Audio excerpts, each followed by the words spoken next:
All right, morning everyone, and welcome. Welcome to our course on muscle-invasive bladder cancer.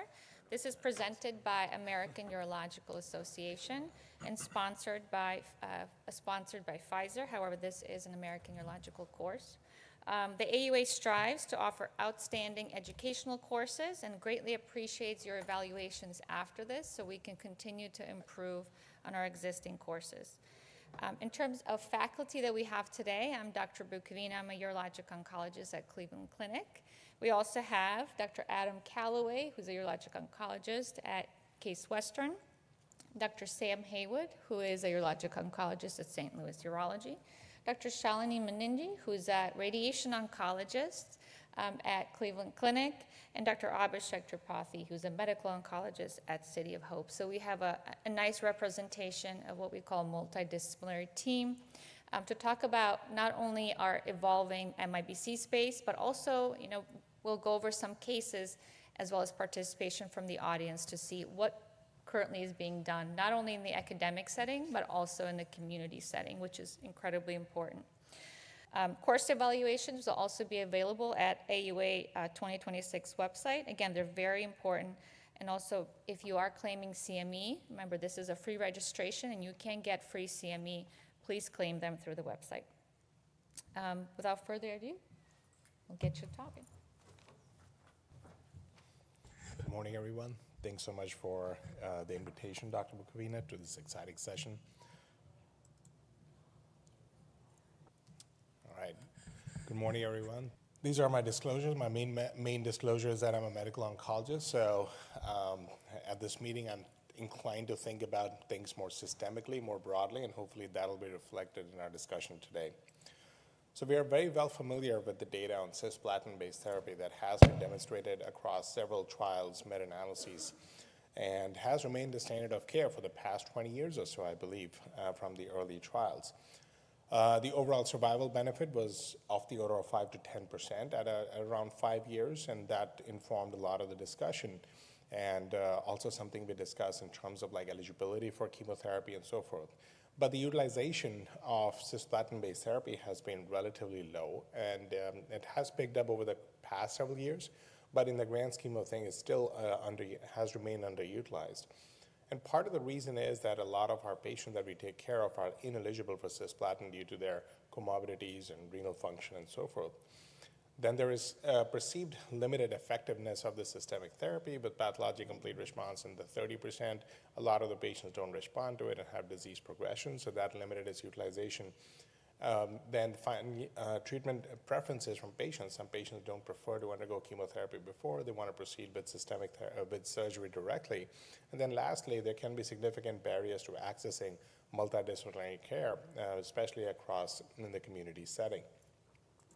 For patients who do not undergo systemic therapy or cisplatin-based neoadjuvant therapy, we know that the outcomes are extremely poor for those patients. And vast majority of those patients have disease recurrence or death within 2 years. And that's been the traditional treatment paradigm that we have been working with. The EV303 study aimed to actually change that paradigm. So this was one of the first studies that was specifically looking at systemic therapy options in cisplatin ineligible patient population. The eligibility criteria for the patients were patients with MIBC T2 to T4 disease. Node-positive disease was also allowed. Patients had to have urothelial predominant histology, and cisplatin ineligible based on the Galsky criteria. The patients were randomized to receive directly cystectomy followed by observation or surveillance, which would be the standard of care for these patients, or receive EV and Pembro for 3 cycles up front, and followed up with radical cystectomy, followed by adjuvant therapy with EV and Pembro. The EV in that case was for approximately 6 cycles afterwards, and pembrolizumab was continued for 14 cycles total. These are some of the baseline characteristics for the patients. On the left, you can see it reflects a lot of our patients that we see in the clinic every day. Patients were older. They were cisplatin ineligible, with GFR being the primary reason for being cisplatin ineligible. And a lot of these patients had high-risk disease with T3 and T4 disease patients, or node-positive patients, summing up a good chunk of the patients included in the study. Across the 2 arms, about 170 patients were randomized. and about 144 in the experimental arm completed the neoadjuvant therapy component of it. Out of those, most of those patients were able to undergo surgery, and interestingly, the cystectomy rates were relatively similar between the surgery and the neoadjuvant therapy arms, indicating that neoadjuvant EV-pembro did not compromise the ability to undergo definitive local therapy, even in this poor prognostic subgroup of patients. Following the surgery, about 100 patients started the adjuvant component, so we can see there is attrition from neoadjuvant to surgery to adjuvant therapy component, and ultimately about 43 of them completed the full prescribed course, with some of them discontinuing due to toxicity or disease progression and other reasons. These are the primary endpoint results of the study. The primary endpoint of the study was event-free survival, and the trial demonstrated a significant improvement in event-free survival with EV and P compared to just cystectomy by itself. At the 2-year time point, the median EFS was 75% in the experimental group, compared to just 39 or 40%, and that kind of reflects the standard of care practice we have seen for the past several years. The hazard ratio was significant with 0.40, and that is somewhat of an unprecedented hazard ratio in this specific patient population. To put this in perspective, we're not going to do cross-trial comparison, but I would like to do cross-trial contextualization so that at the 2-year time point, we have some data to show us how this data actually compares. So in the Checkmate 274 study, which was purely adjuvant, and similarly in the adjuvant setting, we see a 2-year event-free survival of around 50% or so. So compared to those data, these data look fairly promising with a 2-year DFS of around 75%. This is the overall survival data from the same study. Again, there's a lot of censoring at the 2-year time point, so the data is actually being evaluated right now. The median had not been reached in the experimental arm. And the treatment was associated with significant improvement in overall survival as well, with a hazard ratio of 0.50. Perhaps more importantly, it showed us that how poorly these patients do in the control arm, and the median OS in those patients was only 41 months, less than 4 years. And that really underlines the need for getting systemic therapy up front. The pathologic complete response rate was a significant endpoint for this study. The pathologic complete response rate in the intention to treat population was 57%, whereas about 8.6% of patients had PAD-CRs and cystectomy alone, likely driven by the TURBT preoperatively. However, if you look at the patients who did undergo cystectomy and just use them as the denominator in calculating PAD-CR percentage, that percentage actually jumps above 60%. And those are unprecedented numbers, even if we compare to prior cisplatin-based regimens and trials. Speaking of cisplatin-eligible population, the Niagara trial was perhaps the first trial in that setting in recent years that has changed practice and became the standard of care. As a quick recap, this trial evaluated the combination of cisplatin and gemcitabine with or without durvalumab in cisplatin-eligible patients with muscle-invasive bladder cancer. The interesting and notable thing about this trial was that this trial was designed a lot more pragmatically, and it allowed GFR of 40 or higher to be allowed, which has not been the case in prior cisplatin-based trials. And this reflects some of our practice where patients would receive split dose dosing and dose reductions to manage the GFR issue.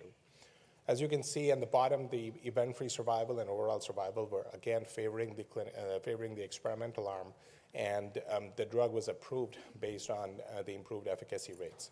So this represents one of the current standards of care for patients with newly diagnosed muscle-invasive bladder cancer.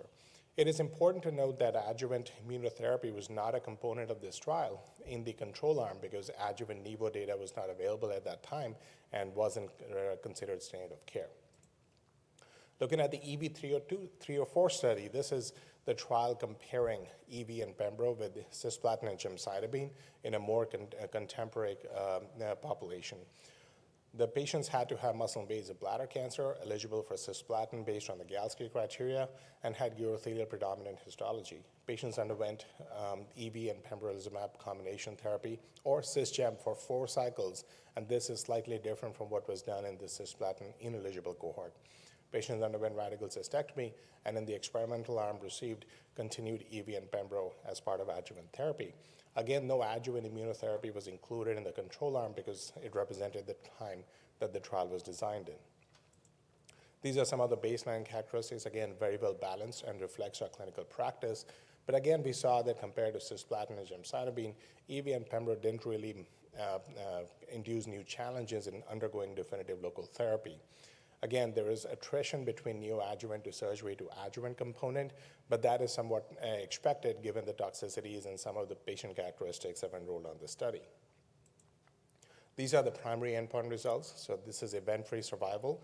And again, we can see here the event-free survival strongly favored EV and pembro compared to cisplatin and gemcitabine, with around 80% of patients remaining free from recurrence compared to 66%. For context, in the Niagara trial at the two-year time point, about 66% of patients were event-free, and similar in the Vesper trial comparing dose-dense MVAC and GemCis, again, 66% of patients. So these results do look favorable even in the context of prior cisplatin-based trials that we have done so far. These are overall survival results. Again, a lot of censoring at the two-year time point. I think we need more longer-term follow-up, but initial readouts are very encouraging with a hazard ratio of 0.65. And as we get more events in the experimental arm, we'll be able to get a sense of how these patients do in terms of overall survival. The pathologic complete response rate was very similar to what we have seen in the cisplatin ineligible cohort of around 56%. Again, if you look at the patient population that underwent cystectomy and only used that as a denominator, that number probably goes above 60%. The PathCR rate in cisgem arm actually reflects very closely what we have seen with several other studies and in clinical practice of around 32% pathologic complete response rate. So very similar to what we have seen in other studies. This slide summarizes the hazard ratio and PathCR rates across these trials. As you can see, we have made significant inroads into better efficacy through systemic therapy. The PathCRs have gone from mid-30% to now above 65% in some of these patients, and the hazard ratios are now strongly favoring systemic therapy compared to cystectomy by itself, even in cisplatin ineligible patients. As it stands, we have two regimens that have shown overall survival, disease-free survival benefit with promising overall survival data in the cisplatin eligible subset. Cisplatin, gemcitabine, and durvalumab remains an approved regimen, and there are certain considerations we need to take into account when thinking about which regimen to choose outside of efficacy. The cisgem durva, again, we have to think about GFR cutoffs. The Niagara trial allowed for GFR of 40 or higher. So for somebody who's got a GFR of less than 40, that regimen really becomes difficult. Other cisplatin ineligibility criteria continue to apply, so that peripheral neuropathy, heart failure, performance status, those are all contraindications to cisplatin-based neoadjuvant therapy. On the other hand, we don't have well-established contraindications precluding EV and pembro therapy at this point. And the reason is the risk-benefit ratio of overwhelming efficacy versus the relative side effect profile we can manage quite effectively in the clinic. Peripheral neuropathy is a relative contraindication that has been very effectively managed in the clinic with dose reductions, dose holds. And I think if you're able to get some neoadjuvant therapy, albeit with dose reduction, I think that still should offer some benefit to the patients from a systemic disease control standpoint. An interesting point that comes up with EV and pembro management is that diabetes or hyperglycemia. So that is actually something that needs very close monitoring. Hyperglycemia is a known side effect profile of EV monotherapy. We have seen in EV-302 trial, and also continues to be that case in the muscle invasive setting. So it really requires multidisciplinary treatment. And in the clinic, we are usually working with our colleagues in endocrinology or the patient's primary care physician to have a solid roadmap for how to manage the blood glucose levels closely. Contraindications to both regimens, and these are actually shared between EV pembro and cisgem durva and are likely driven by the IO component of it. So patients who are on concurrent immunosuppression for autoimmune disease, prior organ transplant patients, they continue to be high risk for IO-based regimens. And in those cases, a case could be made for just platinum-based therapy being the old standard of care because these patients would not have made it to the Niagara or the EV-304 studies. Despite these trials that have read out over the past few years, there are several unanswered questions that we need to start working towards. How many cycles of neoadjuvant EV pembro is enough or ideal? We have seen similar pathologic complete response rates of in the high 50s to low 60s with both of these regimens. At what point should we send the patients back to surgery for definitive local therapy? Is there additional biomarkers that can help us tailor how much neoadjuvant component we're using? Could patients achieving MRD negativity early on with 3 cycles could go on to surgery sooner? I think that's something that we need to answer in the forthcoming studies. Do all patients need surgery? I hate to ask that question, but it is a dangerous question to ask because the patients are asking that question. Because when we talk to our patients about a path CR rate of 60%, we're not going to be taking out, we're going to be taking out the bladder and not finding any cancer in 60% of those patients. We are usually the ones reviewing the pathology report with them, and we have to explain why surgery is still an important role as part of the treatment. And I think we need to study that more prospectively to actually individualize both the systemic therapy and the local therapy component of it. How do we apply these results to trimodal therapy? As was included in some of the pretest questions, there are studies that are ongoing to see if we can adapt some of these regimens and use them in the context of trimodal therapy. This WALK Bright trial is one such example where patients are able to get immunotherapy and radiation therapy after EV-pembro-based neoadjuvant therapy. And then lastly, can we individualize the adjuvant component based on response, or I would say lack thereof? I think we talk about the 60% of responders, but then there is 30% of patients who do not achieve a pathologic complete response in downstaging, and I think we need to really understand how to best treat them in the adjuvant setting after surgery. To conclude my talk, EV and Pembro have significantly changed the treatment landscape for both cis-eligible and ineligible patients. Multimodal therapy and multidisciplinary care is crucial now more than ever to achieve the best oncologic patient outcomes across the bladder cancer spectrum, including both cis-ineligible and eligible patients. And ongoing studies will help us answer the lack of data in the trimodal bladder sparing space. With that, I'd like to end the talk. Thank you so much for your attention, and I'll give it back to Dr. Bukovina.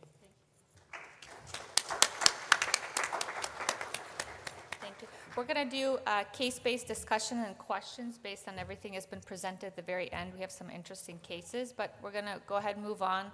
Dr. Adam Calloway is going to talk about surgery within these patients. And can we also make sure we start the timer? It wasn't on last time. Thank you. I don't see. Oh, got it. Are you picking it?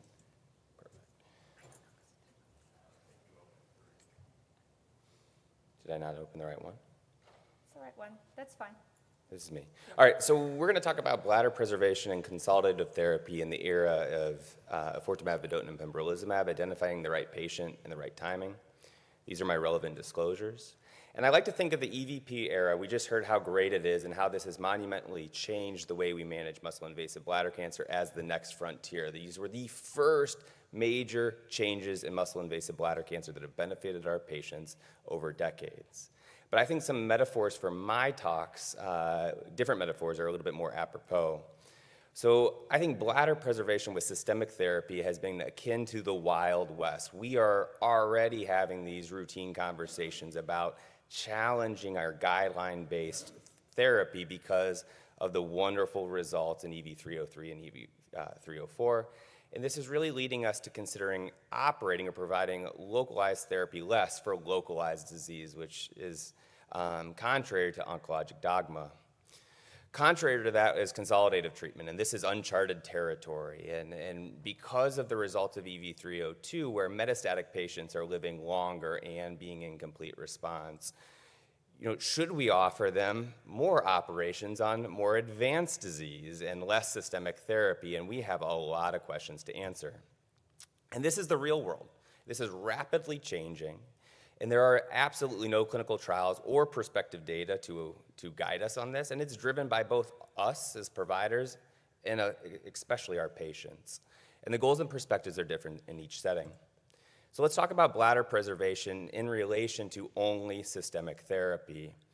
And we did see the EFS curves of EV303 and EV304, but the EFS benefit of perioperative enfortumab vedotin and pembrolizumab is fully dependent upon the receipt of surgery and adjuvant therapy. So why would we ever consider taking those away? Well, it's because the secondary outcomes, which were already shown, is the path CR rates are magnificent.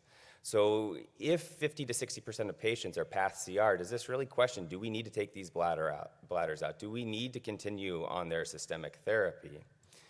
And why are we asking that question? Well, there's two reasons. So previously, path CR rates, based on whatever neoadjuvant regimen you want to give, was maybe somewhere between 20 to 35% conservatively, and now that is different, up by 20 to 25%, where the majority of patients are disease-free. The second thing that was already alluded to is this is predominantly cisplatin-based therapy in the previous regimens, of which 50% of patients could not get. Now I find it very rare for our medical oncologists to say no to enfortumab vedotin.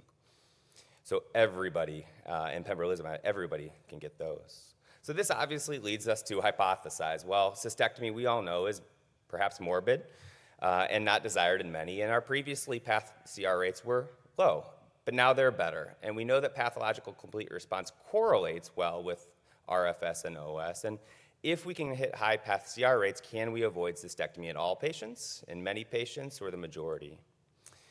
But we have some questions that we have to answer. And I think this is the biggest one, and it's been talked about every day of this meeting, is a clinical complete response the same as a pathologic complete response? And going forward, is a pathologic complete response a good surrogate for overall survival? And I think there are some issues with clinical complete response, and this is just one paper from the Fox Chase group, which basically compared clinical complete response and then took out their bladders. And you can see here that 25% of patients that met criteria for clinical complete response still harbored muscle-invasive disease. When looking at the ability of clinical complete response to predict those patients' absence of disease, it was less than a coin flip in accuracy. So I think that this all talks about the lack of ability of our tools to predict those who don't have disease. So you can see whether it's cystoscopy with biopsy, cross-sectional imaging of any variety, or cytology, they all perform fairly poorly with wide-ranging sensitivity. MRI may be the best, but that's totally dependent upon the protocol that is done and the reader in the center that it's done at. There's obviously some very interesting data out there about newer biomarkers, ctDNA and urinary tumor DNA, and how those may be able to help predict those that have disease and those that don't. But there is some caution. So at GU ASCO this year, ctDNA in the retained bladder cohort showed a relatively poor sensitivity of detecting those that had active disease, meaning it was often negative, but disease was still present in the bladder. So I think there is more to come on those biomarkers. This segues nicely. What do we do with this retained bladder? Say we do not remove them. Well, this is the retain 1 cohort. About 25 patients were able to retain their bladder that met criteria for clinical complete response. Few remained NED. Many of them recurred. Many of them, about half of those that recurred required a cystectomy, and about half of those that recurred actually recurred with metastasis, often in the bladder first. What I think that this tells us is that, 1, recurrences are common, and 2, we need to look for them. So we need to both monitor the bladder and outside of the bladder to try to find them and find them early before it causes harm. And then we have to say, well, preservation at what cost? And there are certainly uncertain strategies, and that we need to refine that, and we need to look at our trimodal therapy cohorts and say, this is probably how we should mirror our surveillance. So when should we do cystoscopies? When do we do biopsies without cause? What imaging should we use and how often? I think we really need to get some consideration of patient-reported outcomes. Can we do a study similar to the cysto trial in non-muscle invasive disease to say, is this something that the patients actually prefer? Or is all of this surveillance also a burden? In the utility of new biomarkers. And certainly all of this surveillance can lead to increasing monetary costs and patient anxiety. And the other thing is are we just trading systemic side effects, which sometimes don't go away, versus the surgical side effects, which we all know well about?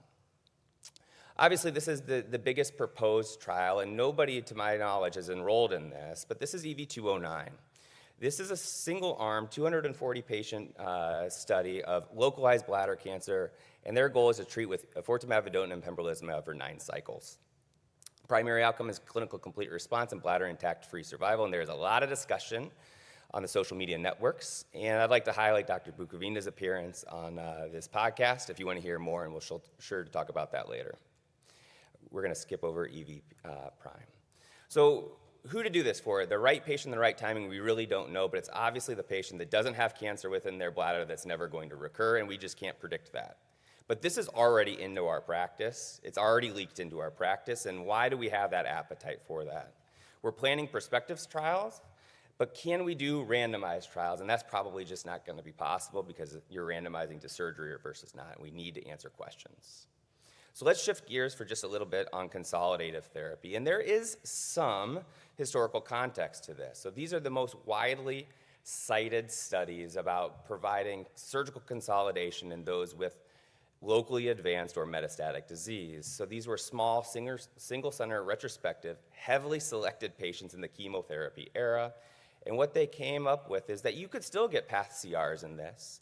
And there seemed to be an oncologic benefit in this very appropriately selected patients. But we all have to remember this was in the chemotherapy era. And prior to ofortumab vedotin and pembrolizumab, the median OS of a metastatic urothelial carcinoma patient treated with chemotherapy was 20 months, and about 5 to 10% of patients lived for 5 years. With EV-302, that's changed. So the median OS is now double, and about 40 to 50% of patients live at 3 years, which leads us to a treatment dilemma. You have these tails of the curves that are flattening out, and they're on, per 302, therapy until they can't tolerate it or a decision is made to avoid it.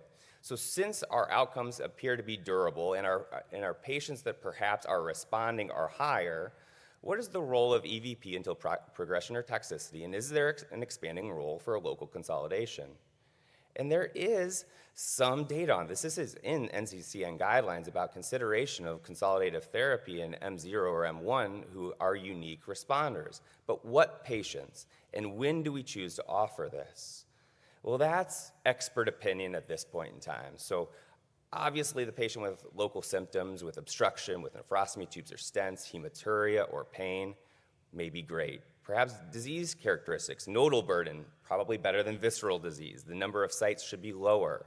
We also have to consider the cost of care. EV Pembro is very, very expensive, both financially, monetarily, and with toxicity that doesn't go away, especially with neuropathies. And then we have to think about what our risk is with our knife. Is there a quality of life trade-off? Is there complications, obviously, with cystectomies?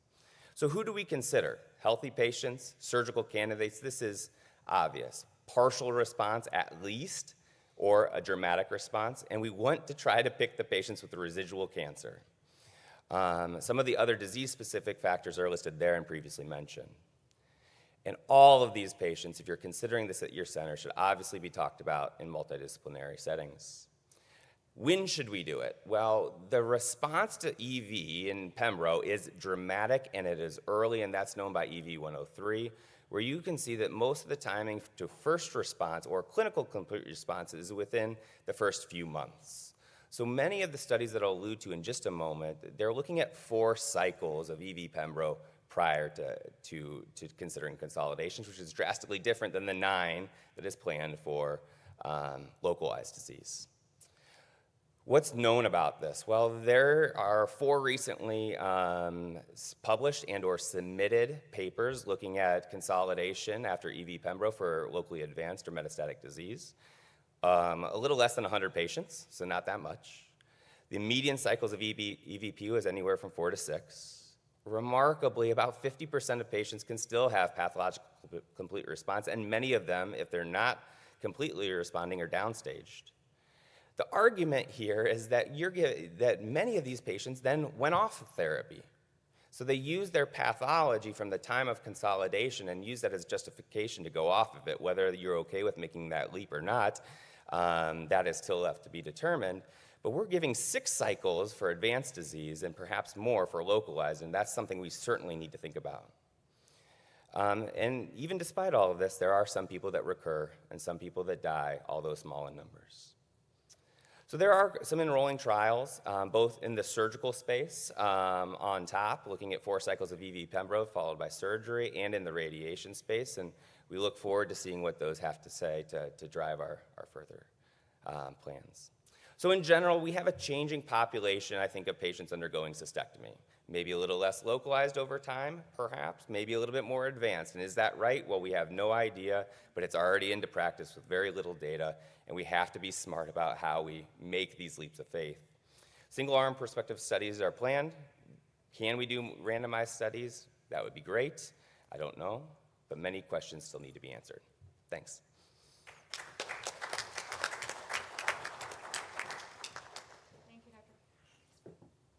Thank you, Dr. Calloway. That's a great overview. We're going to move on about radiation treatment. Dr. Shalini Moniji will talk about radiation treatment in EVP era for the patients.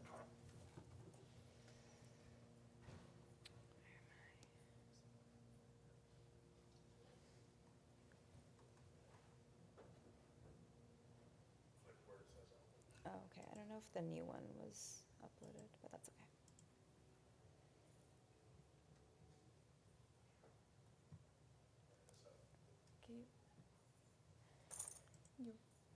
You reset the clock. Thank you. Okay, perfect. Well, thanks everyone, and thank you all for joining us at one of the last sessions here at AUA, and I want to thank Dr. Bukovina and all the organizers here for having me. I'm a radiation oncologist, and I specialize in bladder cancer at Cleveland Clinic, and today we're going to talk a little bit about the role of radiation treatment, and specifically trimodality therapy, and go into some data, how we've evolved with radiation so far, and what our standard of care is now, and what the current trials are in the landscape. I have no disclosures, and I'll follow up with our medical oncologist here that I am a radiation oncologist. So in terms of standard of care, for muscle-invasive bladder cancer, right now we have 2 treatment options, which include either neoadjuvant systemic treatment followed by a radical cystectomy, or TMT or trimodality treatment, which includes a complete TURBT followed by chemoradiation treatment to the entire bladder. Now, just a little bit of background of where we were and where we are now. So in 2013,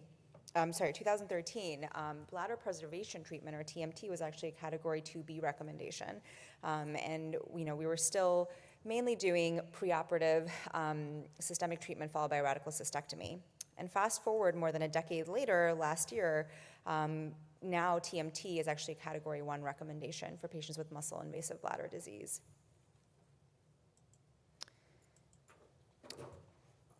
And so when we think about TMT or chemo-RT for bladder cancer, we think about it in the muscle-invasive setting. We also consider it in the node-positive setting, where we treat the nodes and the bladder. And for more advanced disease, such as clinical T4B disease, we consider consolidative chemo-RT after initial initiation of systemic treatment. And we'll go into that in a little bit.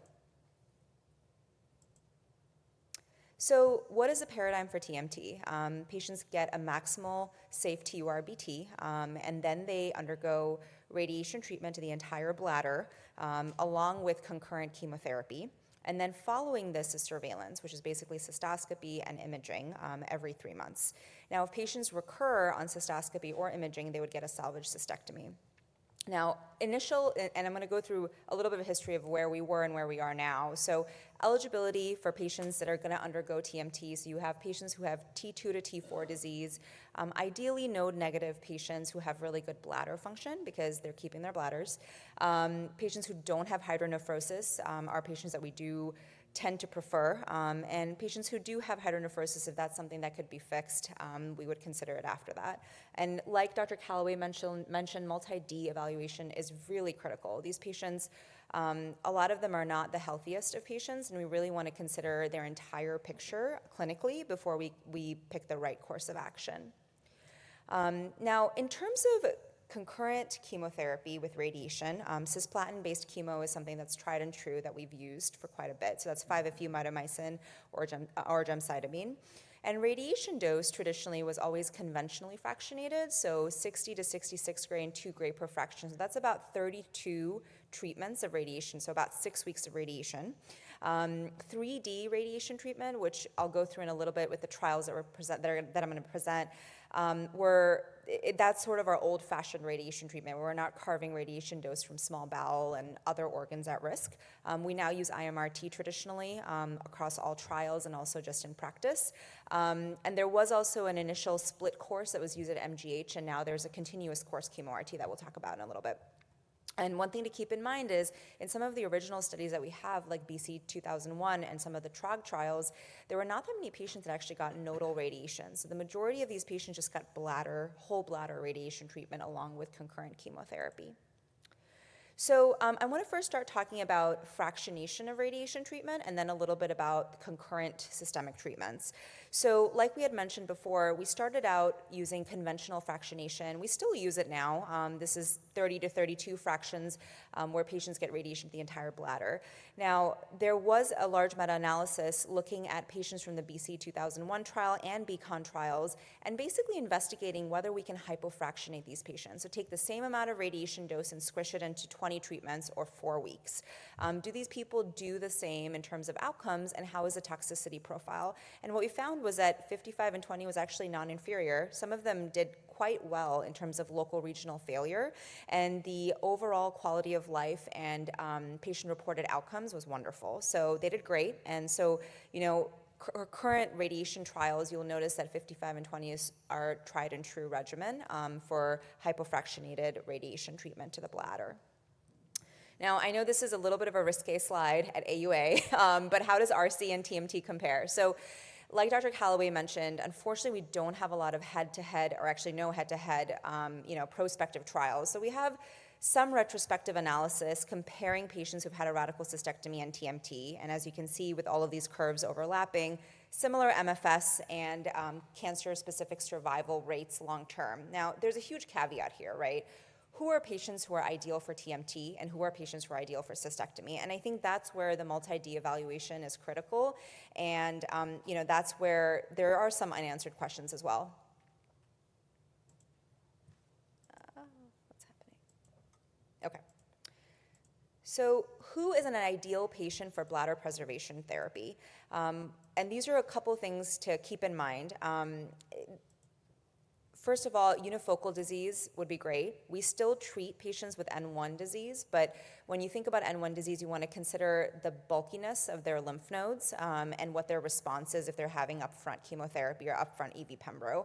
Maximal TURBT is super important for us. Unfortunately, when patients don't have a complete TURBT, that is a really poor prognostic factor towards how they respond to chemoradiation to their bladder, regardless of what dose we give to the bladder. Extensive CIS is also a poor prognostic factor. Hydronephrosis, like was mentioned before. Good bladder function is super important because these patients keep their bladders, and their quality of life is very much dependent on their bladder function up front because that's sort of the baseline before they dip a bit when they get the radiation. And then variant histology is a very interesting question. There have been a few studies that are institutional data sets looking at variant histology and chemo-RT, showing some benefit with chemoradiation as well in terms of local control benefit. But the data is still murky in terms of variant histologies. A lot of these trials don't have a lot of variant histologies. So that's something to consider and really pause before considering TMT for these patients. And so this is a really great slide that one of my colleagues actually came up with, Dr. Mao. And so this just really gives a good idea of when to consider TMT versus RC. So you think about people with the poor bladder function, inflammatory bowel disease, prior radiation treatment, things that really are contraindications for radiation to the pelvis would be wonderful, obviously RC candidates. And then people who are really not great surgical candidates, of course, would really benefit from TMT. And then we also have this population of patients who really want to preserve their bladder. And I think that's the population that we really need to think about and the criteria that I just reviewed to make sure that they're ideal patients for bladder preservation, that they respond well to it, and that we're not putting them down a path where they might need a radical cystectomy down the line. And so we talked a little bit about fractionation, the 32 fractions versus the 20, and to talk a little bit about split course versus continuous course. So Traditionally, some of the original trials and data from MGH and Boston looked at chemoradiation treatment in a split course fashion, meaning patients would undergo a complete TURBT, start chemoradiation, and then midway through chemoradiation would get a cystoscopy. If they had residual disease, they would just go directly to a radical cystectomy and not complete treatment. However, now we've transitioned to continuous course chemo-RT. So you have patients who will get a complete TURBT and then complete their entire course of chemo-RT, which is usually about 20 fractions, and then get monitored with a cysto and imaging. And I want to now touch on the BC 2001 trial. So this trial, the main goal of this trial was to actually investigate whether concurrent chemotherapy was necessary in addition to radiation treatment to the bladder. And they actually found that it was necessary and it improved local regional control rates. But what was also interesting about this trial is they played around with different radiation regimens. They also played around with what needs to be radiated. Do we need to radiate the entire bladder with this high dose? Can we just focus on the area where the tumor was and give that area a high dose of radiation? And so this is a little bit of a complex slide, but you can see that they had different versions of radiation fractionation and then the amount of bladder that was radiated. And basically what they found was that 55 and 20 is equal, and in some cases could be slightly superior to the 64 and 32 fractionation regimen. And what they also found was that we really need to treat the entire bladder. Treating just part of the bladder with high dose is not sufficient. So that's really helpful as we're creating and running these new radiation trials that we treat the whole bladder, we hypofractionate, and we treat nodes if necessary. And this is just these are some curves from the BC 2001 study, just emphasizing the role for chemotherapy along with radiation treatment. And so now I want to just touch on some current trials, and our wonderful medical oncologist talked a little bit about the SWOG study, the SWOG Bright study with Dr. Ballas.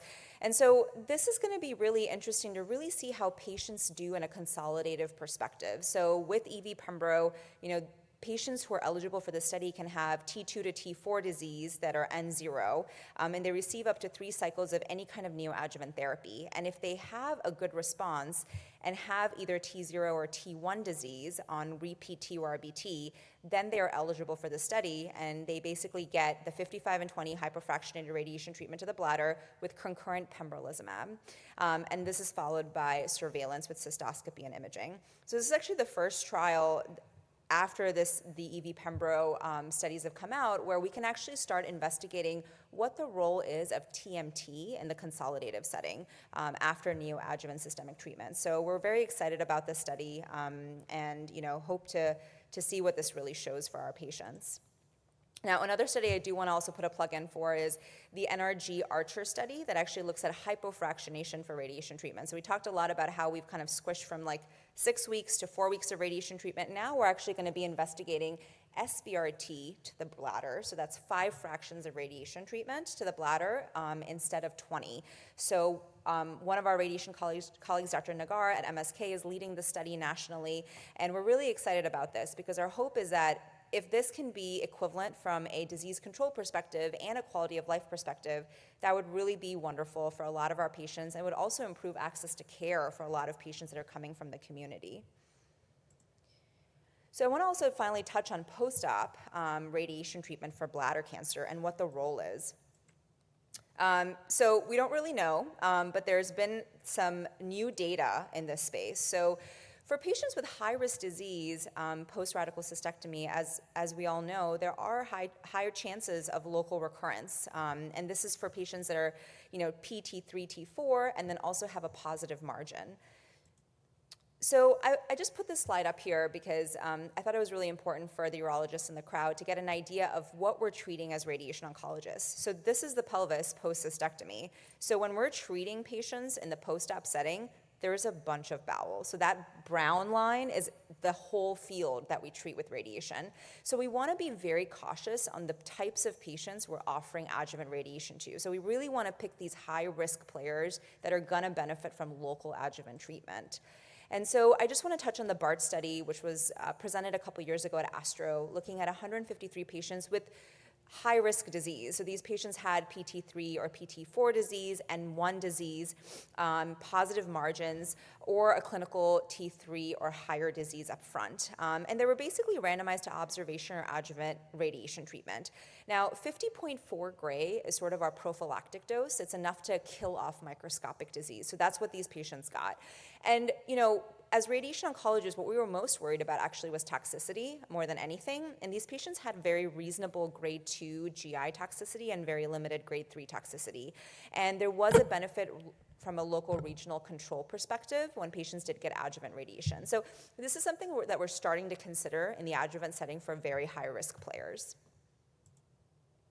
And I just wanted to put in a little bit of a plug for MIBC as well, and considering radiation treatment for high-risk T1 disease.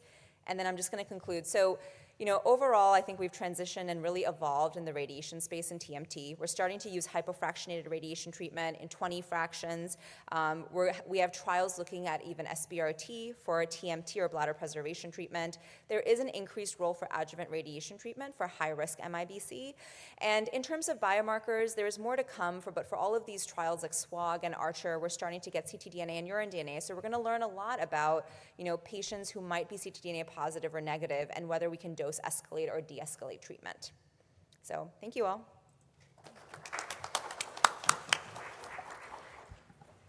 Thank you, Dr. Meningi. And we're going to finish off with Dr. Sam Haywood from St. Louis Urology, and his take in terms of community urology practice and how everyone is adopting to EVP and cystectomy versus bladder preservation with radiation. Take it away. Perfect. Thank you. And as everyone has said, thanks for Dr. Bukabina and the organizers for putting this all together. So I'm going to be talking about kind of how we do this in the community setting. My conflict of interests are none.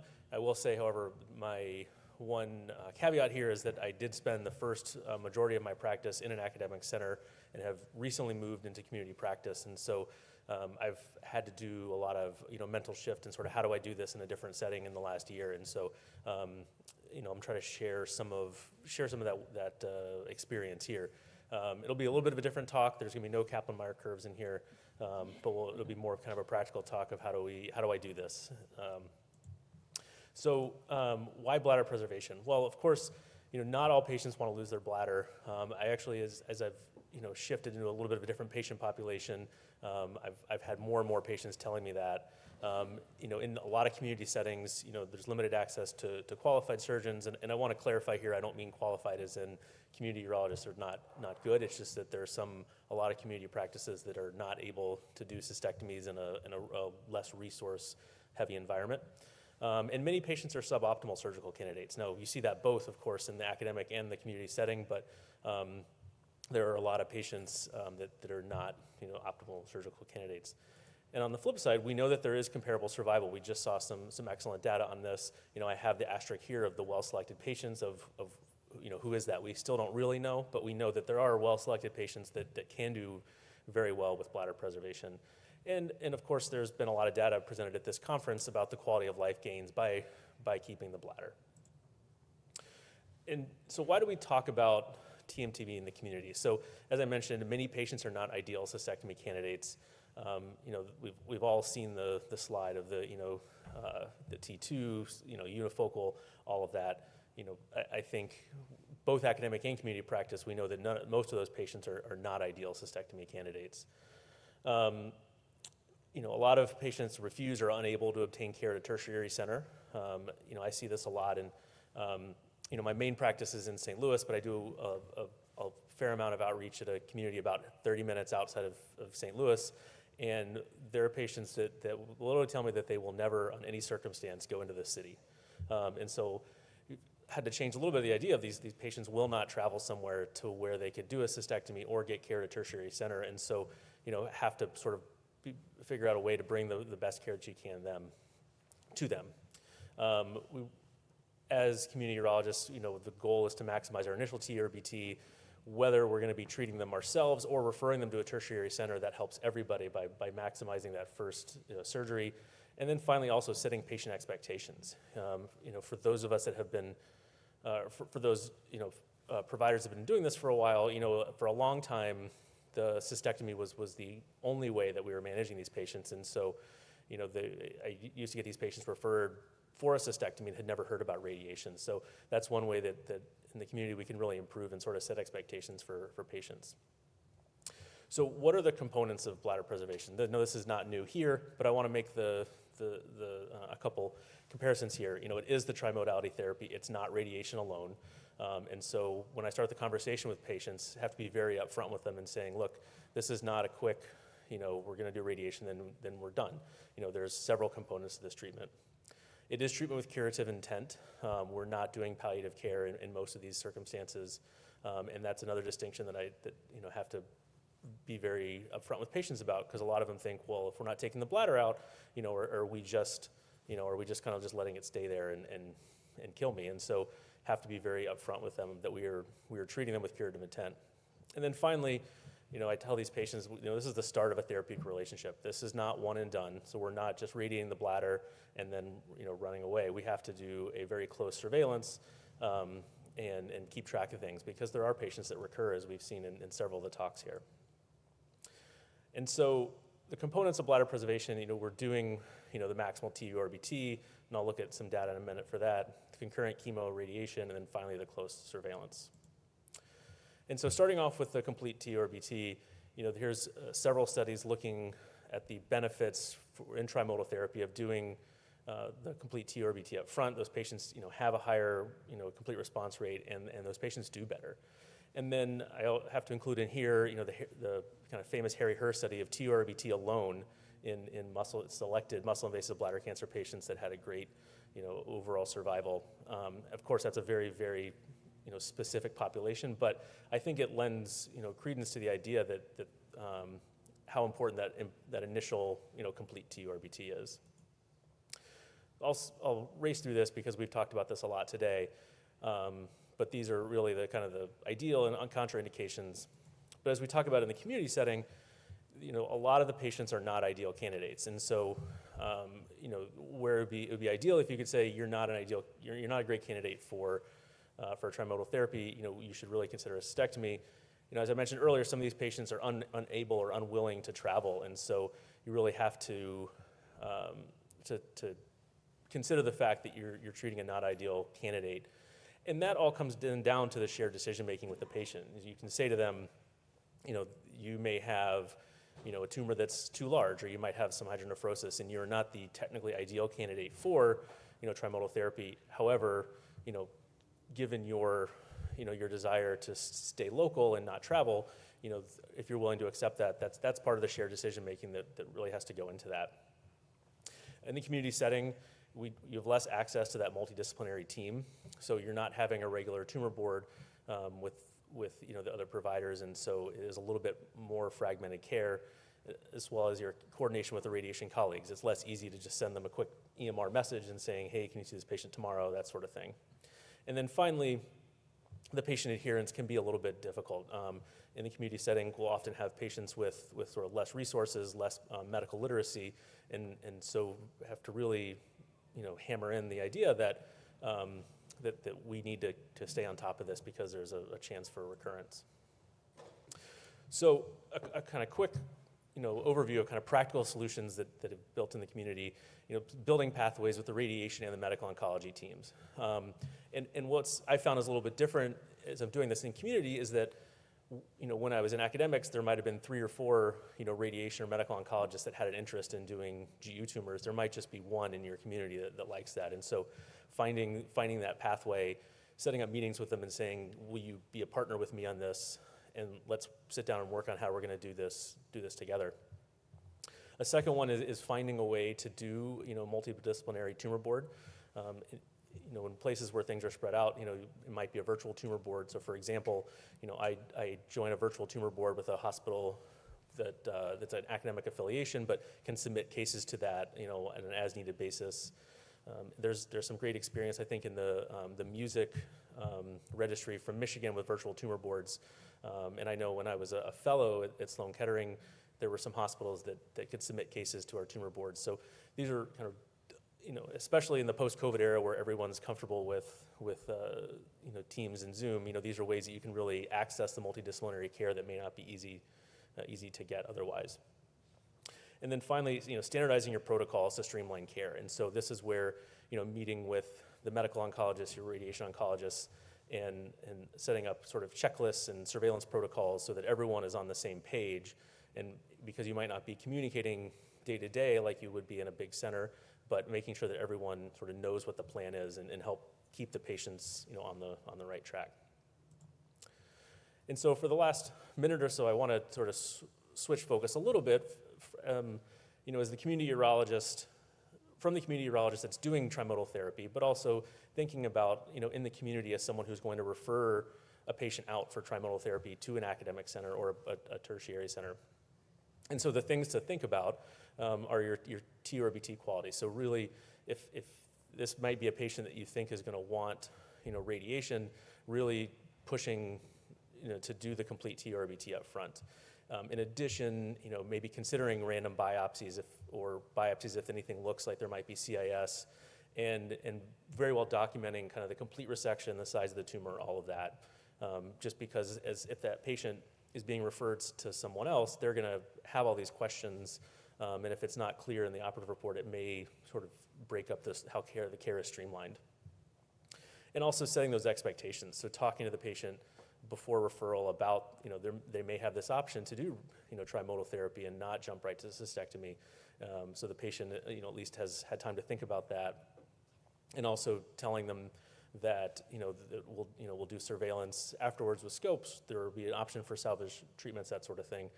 And then finally, sort of establish the relationships with your partners that might be, able to do these trimodal treatments. And that way, by establishing those relationships, can get patients in quicker, can sort of help streamline the transition back to maybe the community for surveillance, or however that is set up. And then kind of looking forward to the future, what's going to change? We're getting more of these biomarker selections, so assays and things like ctDNA that were previously available only under trials in academic settings. Those are now going to be commercially available in the community, and so those may be able to help us decide who gets who may be more or less appropriate for certain treatments. We're also going to have new combination treatments with radiation and different systemic therapies, which we've heard about a lot today. And then finally, just our improvements in surveillance, using some of those ctDNA markers, other urinary markers that'll help us figure out who may be having a recurrent. So that's all I got. Thank you very much for your attention. Thank you, Dr. Haywood. All right, we're going to move on to the case discussion. I think this is the most fun and the critical because, as we know, many of these cases require a multi-D discussion. And I tried to pick a couple of cases from my practice and just kind of have almost like a tumor board discussion and get people to weigh in, including everyone from the audience. Ask questions, suggestions, what would you do? So if we can pull up case 1, please. Oh, I have a clicker. Great. All right, we have a 65-year-old male, pretty healthy, presenting to your clinic with painless gross hematuria. He's got a 10-pound weight loss over the past 2 months that he's noted that has been unintentional. He's passing clots, referred for an urgent cystoscopy and imaging to you. He does have smoking history. Important in terms of lab values, his creatinine clearance is 78.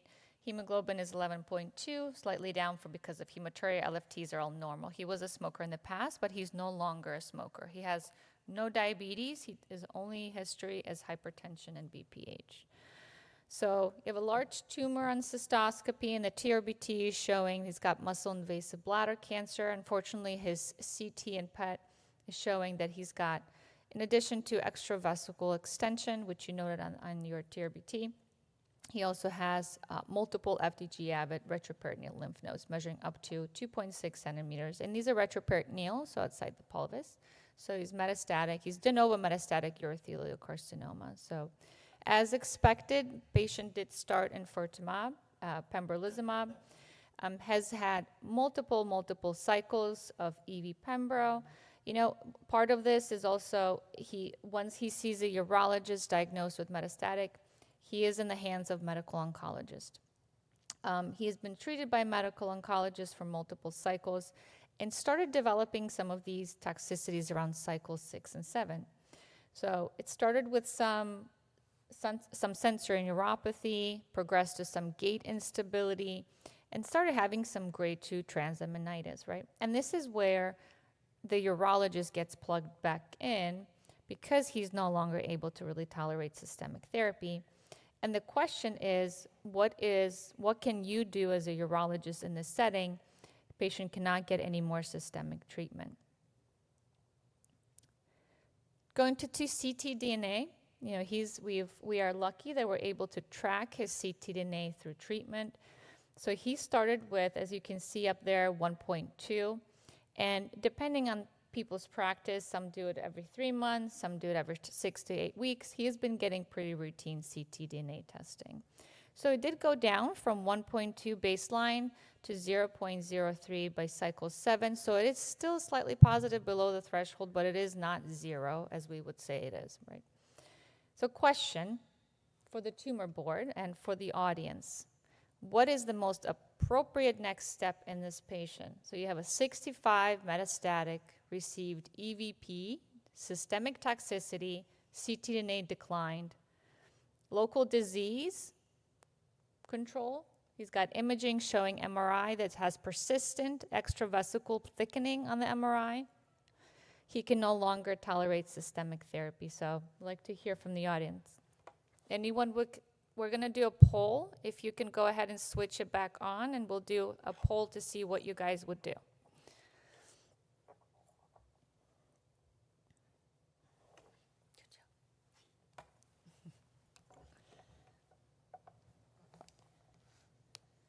So would you resume EV at reduced dose, switch to just maintenance, pembro, refer for multi-D for potential cystectomy,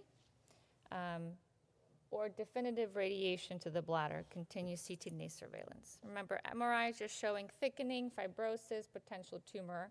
However, no lymphadenopathy as previously noted on PET-CT.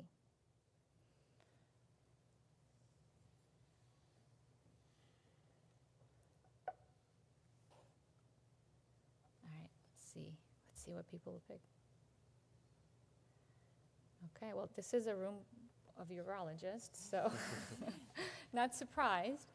So I want to hear a little bit about what our tumor board multi-D would actually offer the patient. So we can start with Dr. Calloway. If this is a patient that you've seen in your clinic presenting with declining ctDNA, MRI is showing thickening fibrosis at the previous tumor site, no lymphadenopathy, patient's obviously very healthy. What would your discussion with the patient be? Yeah, I mean, that's always a hard discussion because you don't really know what you're going to find in that situation, but it's all in the context of systemic therapy. Frontline systemic therapy is impossible and likely will be impossible for him going forward.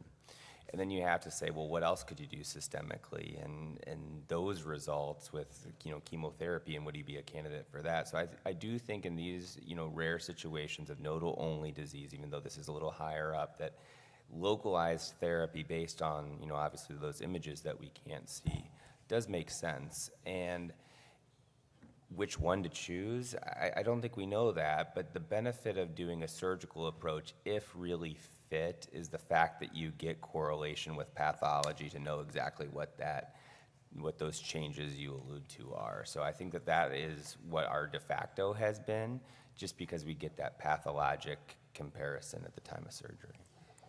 Dr. Haywood, would you consider doing anything else for this patient? Do you routinely do cystoscopies or bladder biopsies in these patients when you're considering potential radiation versus cystectomy?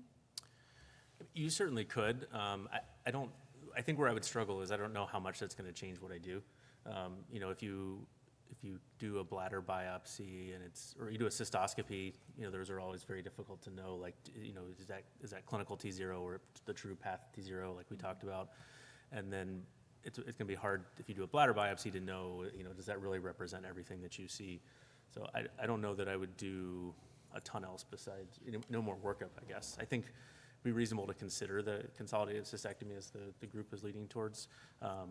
There's a lot of shared decision-making in there with the patient of knowing that they may not necessarily benefit from it, but at least allows you a pathway off of systemic therapy that seems like is going to be prohibitive moving forward. And when you have the discussion with this patient, previously metastatic, high risk, right? Would you offer them a neobladder, or would you be hesitant to offer someone like this a neobladder? I'd probably be hesitant. I think I don't have a good answer for why, I guess, Yeah. if I'm being completely honest, but it would just, it would make me a little bit nervous, especially you don't know how the disease course is going to go. Are they going to need more treatments down the road?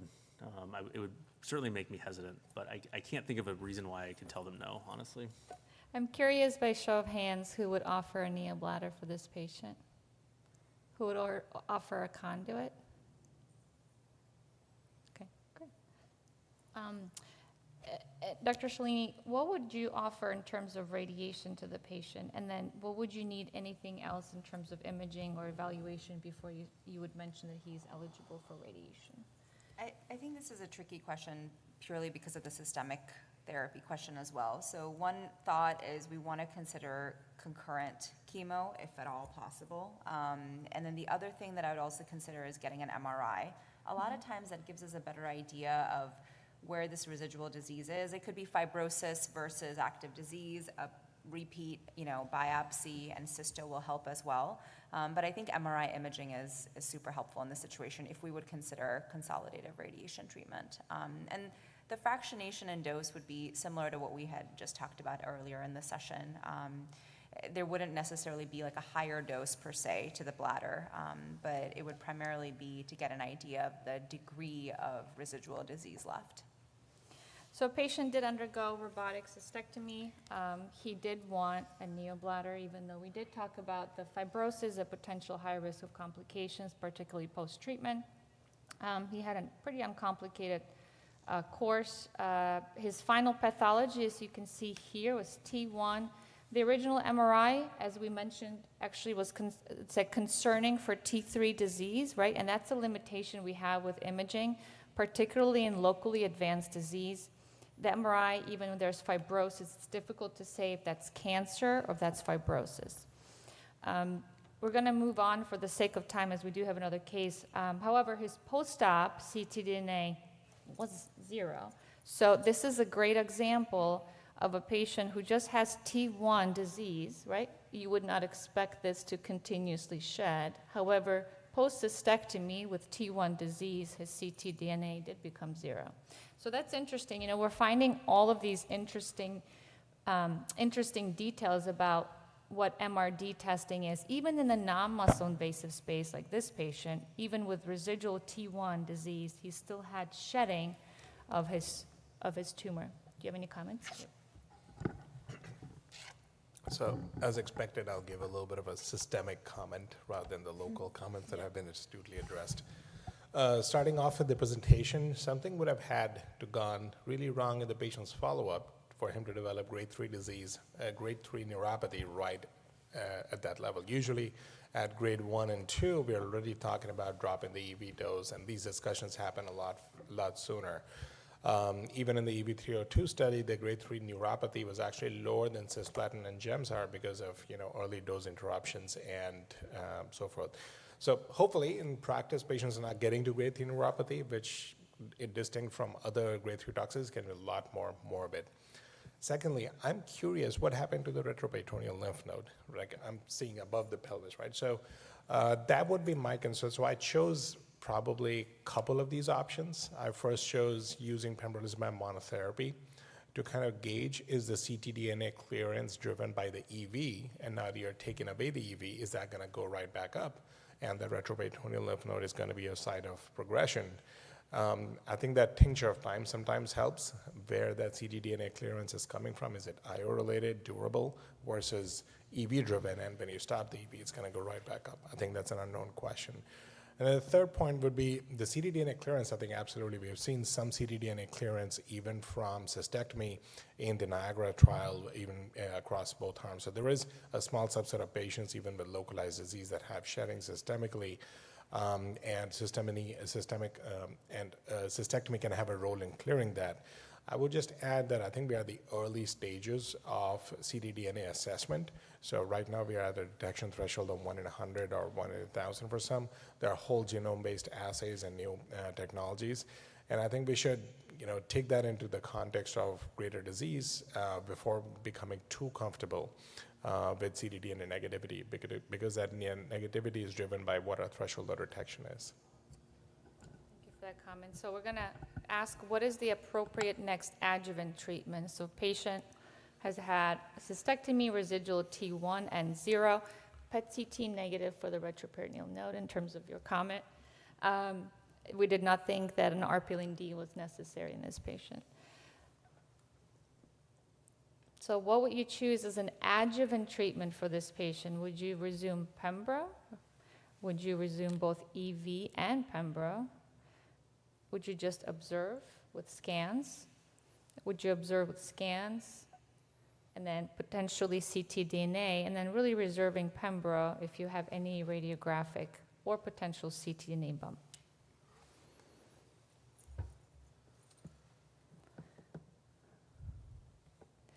This is an opinion question, I think.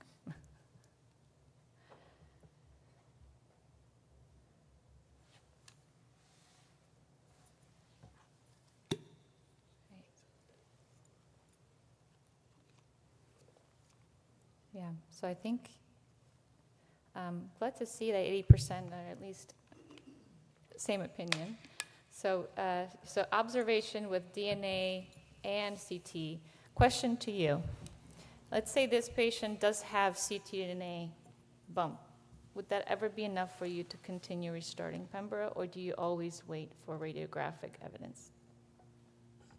Yes, that's a great question. I think I would like to see where that ctDNA bump is coming from.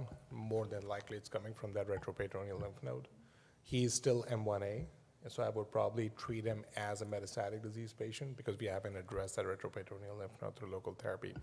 I would actually, I would consider local therapy to that lymph node. I think perhaps not with our RP-LND, but with our radon colleagues, MET-directed radiation, we've been able to do SBRT and have had some good success with converting some of those early ctDNA positive patients to negative with local therapy.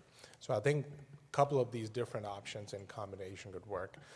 The re-challenge of EV depends on how, what the status of neuropathy is in that setting.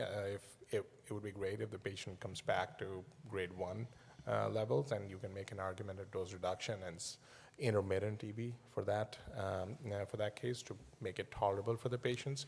But I would probably try to see where that ctDNA shedding might be coming from and treat that. Very, very reasonable. And we do have patients where they do have recurrence in the retroperitoneum that was originally not PET-avid, but have been addressed by a radiation colleague. So we'll move on to the second case. Can we pull up the second case? Any comments from the audience regarding questions, comments, things you would have done differently? Would anyone offer potential radiation up front to the node and the bladder? Show of hands. Nope. You? I might.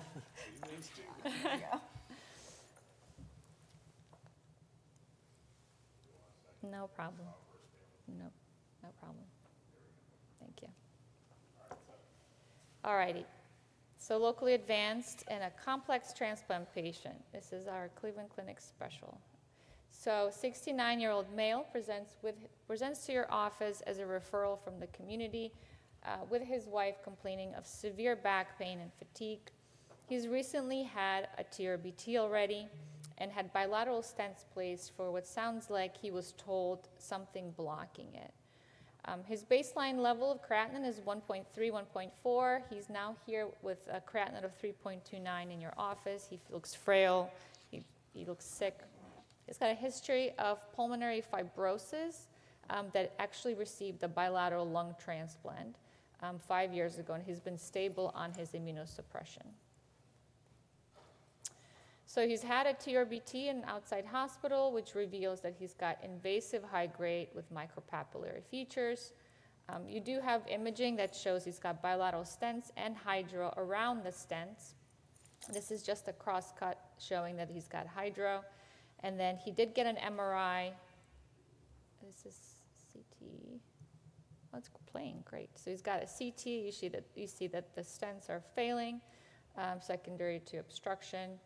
And if you look at we'll look at the MRI. Can you play that, or does it play?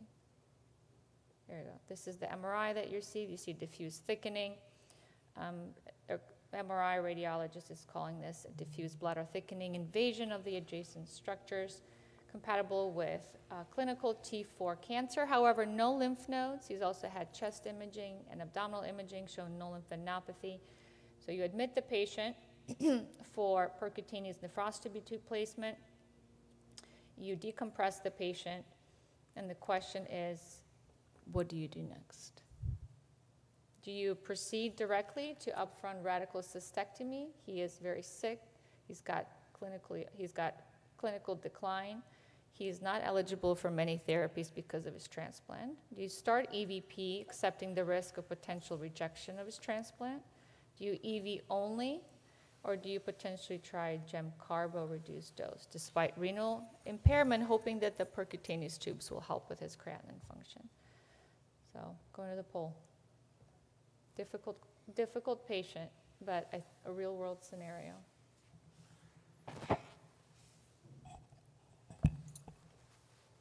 And remember, he is micropapillary.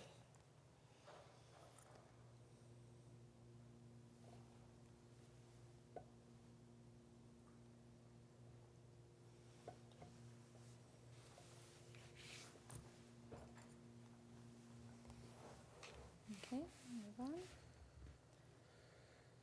Oh, wow, directly to cystectomy. 44%, so no one said EVP, EV monotherapy, and some said gem-carbo. I'm curious what you think.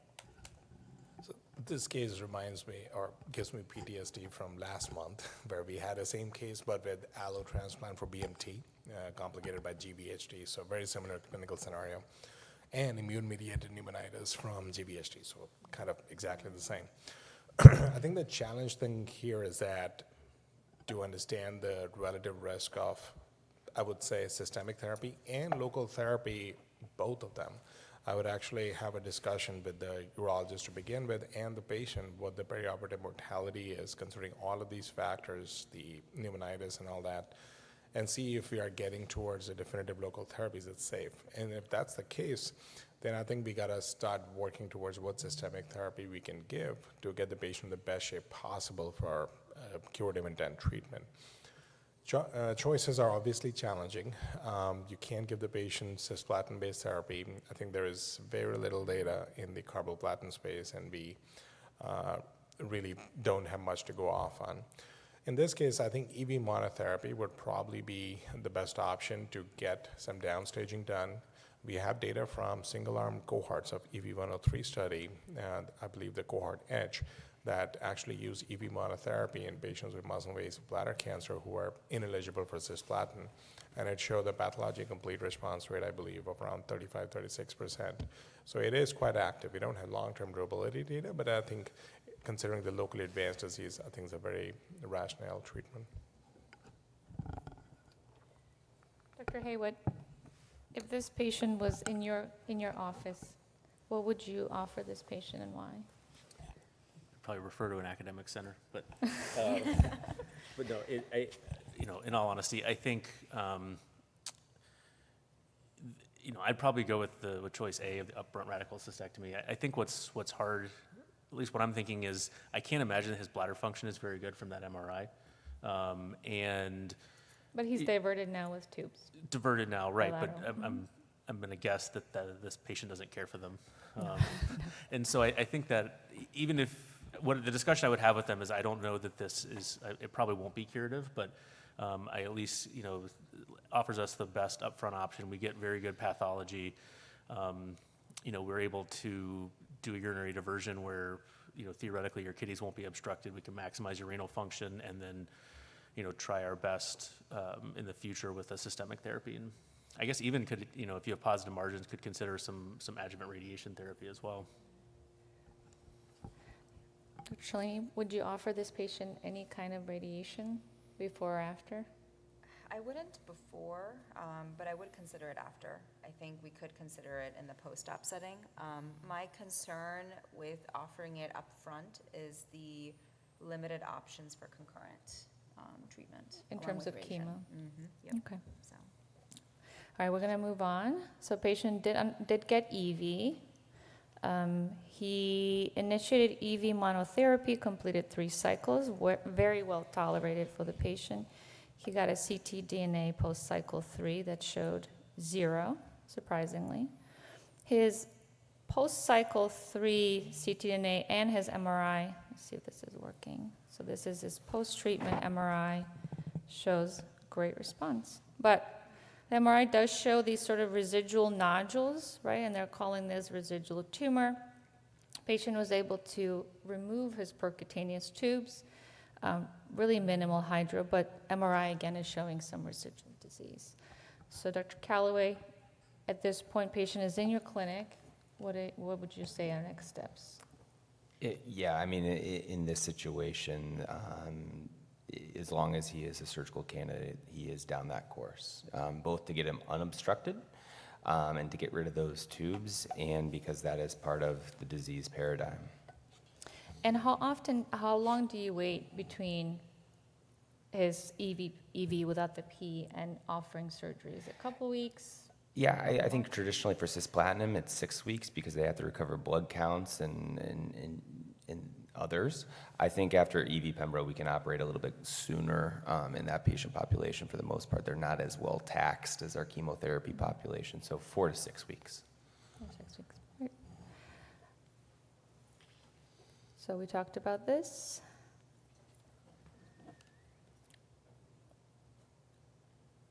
What would everyone else do? Would you continue EV until there's absolutely nothing on the MRI?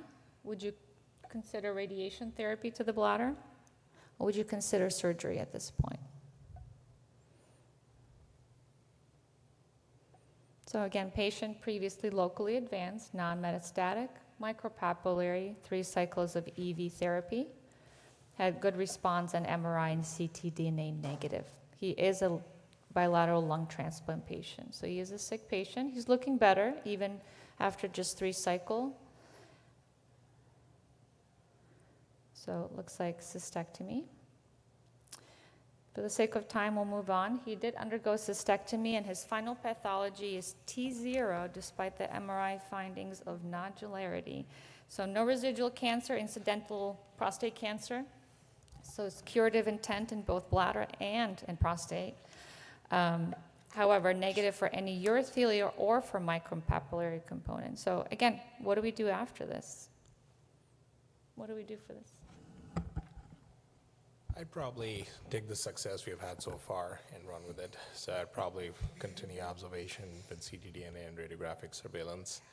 Lung transplant patients tend to be on a lot of immunosuppression, and you don't want to give it more chance to have, secondary infectious complications. So whatever we can get away with, I think that's probably the best case scenario, especially considering it's ctDNA negative and PAT-CR. We don't know how much the adjuvant component adds in that setting. I want to change this scenario. What if this patient had T2 disease at the time of cystectomy? Would you consider adding adjuvant radiation for this patient with micropapillary component? No micropap on the final path, just urothelial. T2 and then N0. N0, resection R0. I think it's tricky. At this point, we're saving it for really aggressive patients. So there could be a hybrid approach where we watch the ctDNA and then potentially consider adjuvant after there's like a little bit of a spike in ctDNA. Okay. And if you do offer surveillance, how often? What would your surveillance in him be, Dr. Haywood? Would you consider just imaging, ctDNA? What is your choice of surveillance? I think, at a minimum, I would do imaging. If ctDNA is possible in your practice setting, I'd probably do that as well. Okay. So curious what everyone else would do. So would you recommend in this patient, remember T0 at the time of resection, previously micropapillary? Would you consider adjuvant EV, adjuvant pembro, or observation with serial ctDNAs or just radiographic surveillance? Observation. Great. So patient is cured. Thank you so much. Thank you to everyone who attended. I know it's the end of AUA, and thank you to all of our speakers, and we'll see everyone in 2027.